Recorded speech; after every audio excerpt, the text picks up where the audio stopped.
Inkilab News Live, the social media news platform. Please subscribe and share. मी विरारला room घ्यायला आलो तर विनोद सुदाम पाटील यांच्याकडे आम्ही गेलो रूम घ्यायला. तर आम्हाला सांगितलं रूम देतो, लोन करून देतो म्हणून आम्ही रूम दाखवला. आम्ही रूम बघितलेला आणि आमचे पगाराच्या स्लिप वगैरे देऊन त्याने लोन करतो सांगितलं. आणि 8 दिवसांनी मला फोन केला आणि सांगितलं तुमचं लोन झालं आहे, तुम्ही या आणि रजिस्ट्रेशन करून देतो रूमाचं. म्हणून आम्हाला बोलवलं आणि विरारला रजिस्ट्रेशन ऑफिसात नेलं. तर रूम रजिस्ट्रेशन करून दिला आणि मला सांगितलं माझी पतपेढी आहे त्याच्यामध्ये, मी पतपेढी खाली करून तुम्हाला 8 दिवसात चावी देतो. आणि मी 8 दिवस गेल्यानंतर परत मी त्याला फोन केला आणि बोलला आमची चावी केव्हा देत आहे. तर नाही, मला बोलतो अजून 15 दिवस थांबा, माझं सामान खाली करायचं. परत आम्ही 15 दिवस थांबलो. असे करून महिना गेला. परत त्याला फोन केला, बोलला आम्हाला रूम आमचं द्या, आम्हाला राहायचं आहे, आम्ही भाड्याने राहतो. तर बोलला देतो करून आजपर्यंत आम्हाला रूम दिला नाही. मग मी त्याच्या ऑफिसला येऊन आमचे नातेवाईक वगैरे घेऊन गेलो. असं असं नातेवाईक कोण बोलले तू रूम का नाही देत. तो बोलतोय नाही रूम त्यांना आधी नाही भेटणार, त्यांचे नातेवाईकच त्या रूममध्ये राहत आहेत, त्यांनी त्यांच्या नातेवाईकाला ठेवलं आहे. बोला आम्ही आमच्या नातेवाईकाला ठेवलंच नाही, त्यांचा आमचा संबंध काय, आम्ही व्यवहार तुमच्याशी केलेला आहे. आणि मी 12,70,000चा चेक दिलेला आहे बँकेतून, अदानी बँकेमधून. त्यांना तुम्ही जो ज्या रूमवरती तुम्ही लोन केलाय त्या रूमवरती आता कोण राहते? ते भोड राहत आहेत. भोड राहतात ते त्या दिवशीच प्रकरण ना, हो. ज्या बँकवाले तुम्ही म्हणाला आले. हो हो. मग हे पैसे जे 12 लाख रुपये ते कोणाच्या अकाउंटमध्ये गेले? ते पैसे सिद्धिविनायक कंट्रस्टच्या अकाउंटला गेले, विनोद पाटील. त्याचे किती हप्ते तुम्ही भरले? 3 वर्ष हप्ते भरलेले, हप्ते भरायच्या नंतर तुम्ही बंद केले. मग आम्ही काय करतो आता, हप्तेच भरत राहायचं, मग आम्ही करणार काय. रजिस्ट्रेशन झालेलं आहे किती वाजता झालेलं? रजिस्ट्रेशन झालं मला वाटतं 8:30-9च्या दरम्यान झालं, 8:30च्या दरम्यान झालं कुठे? विरारला. आता तुमची काय मागणी? आता विनोद पाटील निवडणुकीला परत आम्ही पोलीस स्टेशनला कंप्लेंट केलेली. तर तो पोलीस स्टेशनला बोलला की पोलीस स्टेशनला सांगितलं मी त्यांचे MI गेलेले आणि बँकेचं लोन क्लोज करून देतो, रूम त्याने बुडांच्या नावावर करून द्यावा. तर आम्ही बोललो ठीक आहे, आमचे गेलेले MI आणि आमचे बँकेचा लोन क्लोज करून द्या. तिथं पोलीस स्टेशनला सांगितलं आणि तिथून आम्ही घरी गेलो. घरी गेल्यानंतर दुसऱ्या दिवशी मला फोन करतो, बोलतो तुम्हाला 2 दिवसात चावी देतो, ते बोर्ड रूम खाली करतायत, तुम्हाला 2 दिवसात चावी देतो. म्हणून आम्ही परत 2 दिवस थांबलो. 2 दिवस थांबलो ना, परत फोन केला. बोललं काय झालं, तुम्ही 2 दिवसात चावी देतो सांगितलं.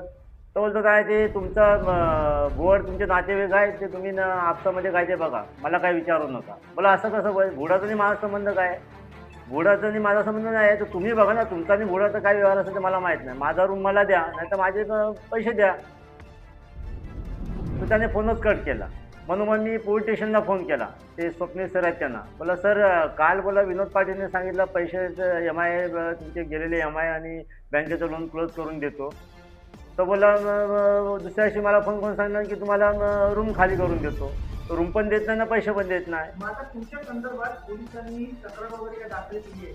तर आम्ही तक्रार दाखल केलेली, पण पोलिसांनी काय त्याचा प्रयत्न केला नाही. गुन्हा दाखल नाही झाला. तुमच्या प्रकरणात गुन्हा दाखल नाही झाला. गुन्हा दाखल नाही झाला. आता तुमची काय मागणी आहे? कारण आता विनोद पाटील निवडणुकीच्या रिंगणात. आता अशा माणसाला तर निवडणुकीला सीट तरी कशी देतात, हे गव्हर्नमेंटने पण विचार केला पाहिजे ना. हे लोकांना चुतिया बनवतात, तर मग या लोकांना सीट कशी देतात? उद्या गाय गरीब काय करणार? गाय गरिबांना असंच फसवणार ना हे लोक. जनता के लिए क्या संदेश है अगर ऐसे आदमी को उम्मीदवारी दी गई है तो देना नहीं चाहिए ना, ऐसा आदमी को उम्मीदवारी नहीं देना चाहिए ना. हमारे हिसाब से तो जनता को ये करना चाहिए कि किसी ऐसे इंसान को वोट नहीं देना चाहिए. वो तो छोड़िए, मराठी भाषी यहाँ के जो भूमिपुत्र हैं उन लोगों को ही ये लोग फंसा रहे हैं. और ऐसे बहुत से 40 ये बोले साहब बिल्डर है जो गलत काम कर रहे हैं. इन लोगों को तो टिकट क्या, जनता को वोट भी नहीं देना चाहिए. और पता नहीं कैसे बहुजन विकास आघाड़ी ऐसे लोगों को टिकट दे रही है और जनता भी उनको चुन करके लाती है. मैं आम जनता से अनुरोध करता हूँ कि हमारे ऐसे दोनों परिवारों को कम से कम उनके साथ न्याय करें. और आम जनता को कहता हूँ कि आप लोग वोट दीजिए उनको और पुलिस प्रशासन से कहता हूँ कि आप लोग यहाँ पे काका के पास आए, कैलाश काका के पास आए हुए हैं। यहाँ पे ये न्याय का मंदिर है, यहाँ से आपको न्याय जरूर मिलेगा, चाहे विनोद सुदाम पाटिल हो या कोई भी हो, आप लोगों को न्याय मिलेगा। पुलिस प्रशासन से भी निवेदन है, कृपया आप इनकी तकरार दाखिल करिए। इनका तकरार ऑलरेडी दाखिल है, पुलिस प्रशासन से निवेदन है, कृपया उस पर आप कार्रवाई करके जो भी गुना लागल MRP टीटी जो भी लगाना है वो लगाइए। यही मेरी आप लोगों से तुम्ही करायचं इनके इथले आपल्याला गुन्हा दाखल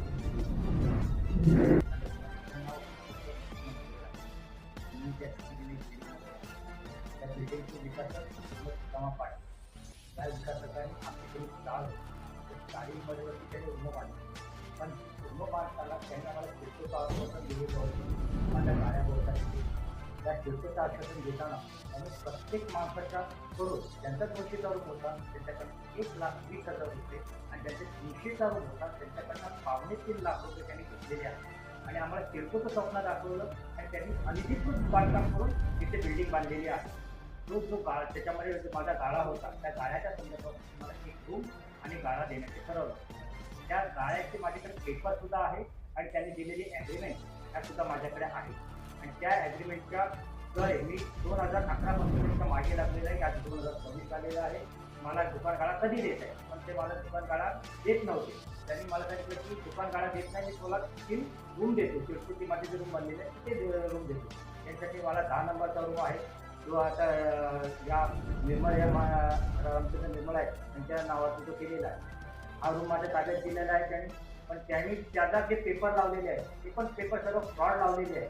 त्याच्यामध्ये घरपट्टी वेगळी लावलेली आहे, 7-12 वेगळा लावलेला आहे, त्याच्यामध्ये लाईट बिल वेगळं आहे. तरीसुद्धा बँक येऊन मला सतवते का? कारण माझे जे जो गाळा आहे त्या गाळ्याची 90 लाख रुपये किंमत असते. त्याप्रमाणे मला त्यांनी 3 रूम द्यायचे ठरवले. त्या 3 रूमचे 2 रूमवरती रिकामी आहेत, त्याची पण किंमत जर पकडली तर सुद्धा या टेम्पोच्या हिशोबाने पकडली तर 90 लाख रुपये होत नाही.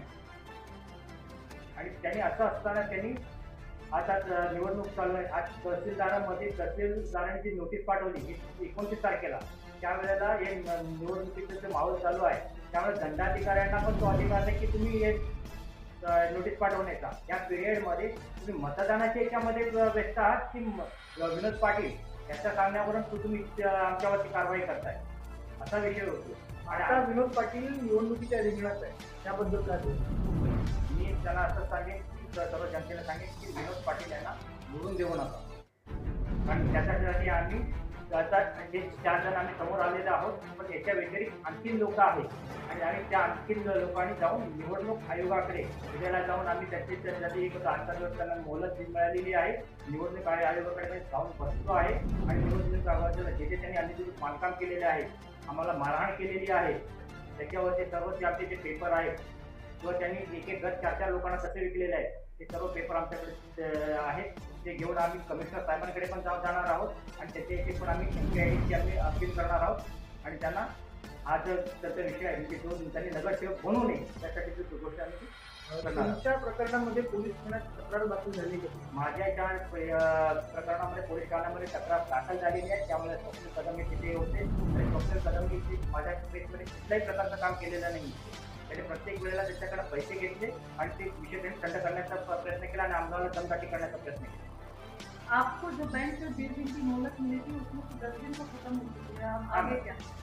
आगे हम इसका जो ये है विषय है हम इसमें जो जाएंगे सिडको ऑफिस में जाएंगे, हम सिडको ऑफिस में जाके उनमें तकरार दाखिल करेंगे कि ये जो आप ये लोग ये कर रहे यानी कि अफरा तफरी कर रहे, इसका पेपर उसको लगा रहे हैं, यानी उन्होंने जो सिडको की यानी ये जो पेपर लगाया है 10 क्रमांक को जो हमने नगर रचना के जो पेपर निकाले हैं उसमें जो पेपर में दिख रहा है और लोग उसको सादर करेंगे और बोलेंगे कि ये सब झूठ है और ये इसके ऊपर आप कार्रवाई करो. इसीलिए इन्होंने कैलाश पाटिल के दरबार में आए हैं, यहाँ पे जहाँ पे न्याय का मंदिर है ये, और ये हम भी आश्वासन देते हैं कैलाश पाटिल काका की तरफ से कि इनको कैलाश काका पाटिल इनको न्याय दिलाएंगे और इनको सही. अगली खबर प्राप्त करने के लिए चैनल को सब्सक्राइब करें, लाइक करें और शेयर करें और सपोर्ट करें निःशुल्क पत्रकारिता का. जय हिंद, जय महाराष्ट्र.